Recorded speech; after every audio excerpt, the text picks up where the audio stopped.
Kumusta mga ma'am sir? Mabilis ang tutorial lang. Papakita ko kung paano gawin yung sa Picsart. May nag-comments kung paano daw gawin yung cartoonize na effect gamit lang yung Picsart. So ito, panoorin nyo.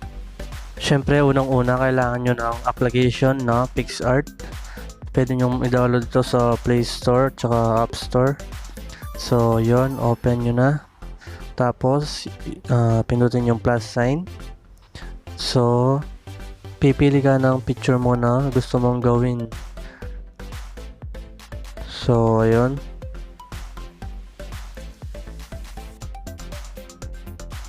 halimbawa ito, yan. Tapos punta ka dito sa cut out.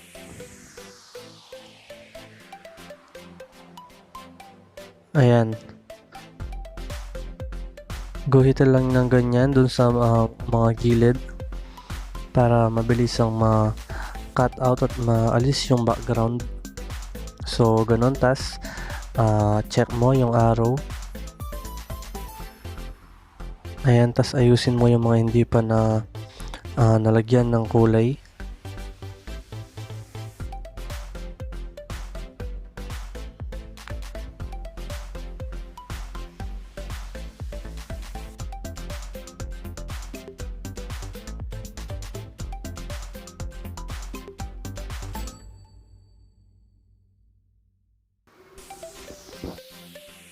Pagkatapos mong kulayan yung sa loob o yung mismo subject, isa-save mo muna.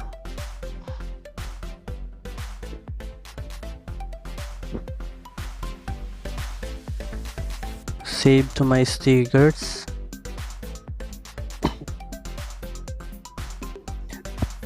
Pwede din kayong pumili ng mga effects dito. So ayun, try natin tong polygon. Ayun, tas edit mo lang yung density tsaka yung fade. Ayan, gusto ko ganyan lang. Pagkatapos niyan, pwede mo nang i-check. So ayan, punta tayo sa draw. Ayan, draw. Tapos ayan, fill muna, kulay white. Ayan, fill yung sa ibabaw na layer. Sundan nyo lang yung ginagawa ko. Tapos add empty layer. Ayun, punta kayo dun sa shape. Ayun, tapos yung triangle. Ayun, gawa kayo ng triangle. Tapos yan, i-rotate nyo. Ilagay nyo sa bandang baba yung may point.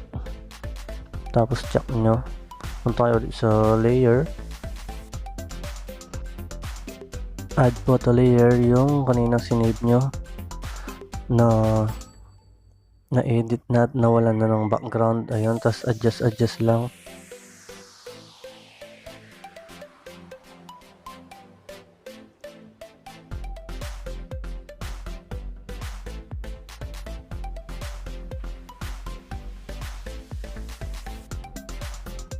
Tapos pwede nyo babaan ng opacity para makita nyo yung sa likod, yung triangle, para pag binura nyo, sakto-sakto. Punta kayo dun sa shape. Palitan nyo muna ng kulay yung, yan, yung kulay. Kasi yan, tingnan nyo kulay yung black. Pero pag yan, pinalitan nyo ng white, mas madaling burahin yung excess na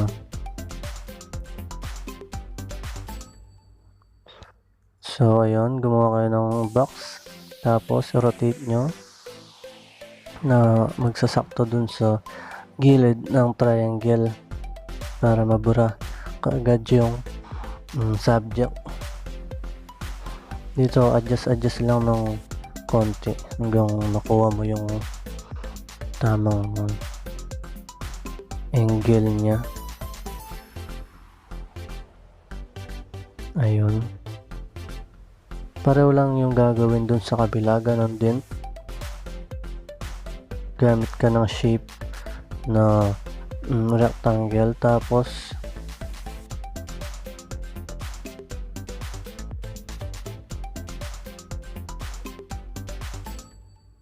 yan, rotate nyo ng konti.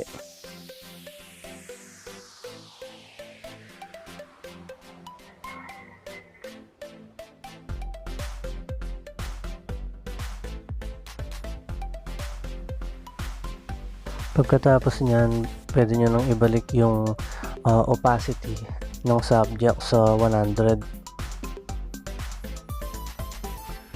Tapos, i-check nyo.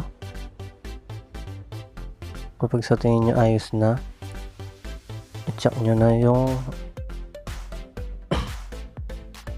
tapos, punta kayo sa tools, hanapin nyo yung stretch at yung warp.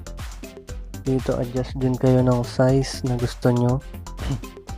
So, pag ganyan ayaw nyo, pwede nyong liitin yung size. Pwede nyong taasan yung power. Gagawin nyo parang mga drops. Ganun.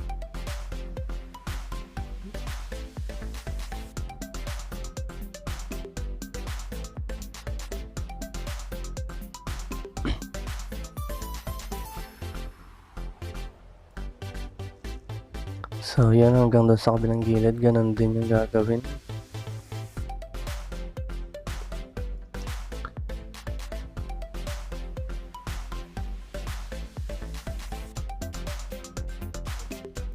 So, nag-suggest pala ng tutorial na to. Shoutout sa'yo. Sana magustuhan mo. So, yon pagkatapos niyan, check nyo ulit. Tapos, pumunta kayo dun sa effects.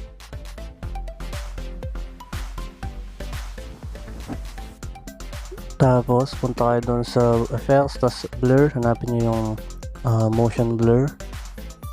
Tapos, ayan. I-restore nyo yung dun sa gusto nyo i-restore yung sa baba, yung mga drops. Tapos, check. Tapos nun, punta ka ulit kayo sa effects, hanap kayo ng mga magandang effects na gusto nyo. Ayan, so ito yung gagamitin ko, yung Dodger. Hanap na lang kayo. Kahit ano naman, basta sa tingin nyo, gusto nyo. So, yun. Tapos, pwede nyo i-save. So, gallery. So, yan. Papakita ko yung na-edit na. So, yan. Meron na pala akong ina-edit na bagong Excel.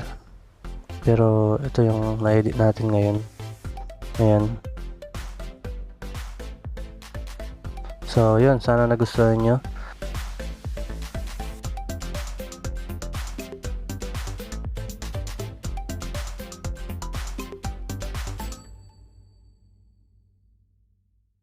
At kung bago ka pala sa aking channel, click nyo yung subscribe at yung notification bell para updated kayo sa mga upload ko. At comment kayo ng mga gusto nyong video o tutorial na gusto mapanood dito sa channel ko. O kaya yung mga gusto nyong makita pa o mapanood pa sa aking channel. So yun, salamat sa panonood. Thank you mga ma'am sir.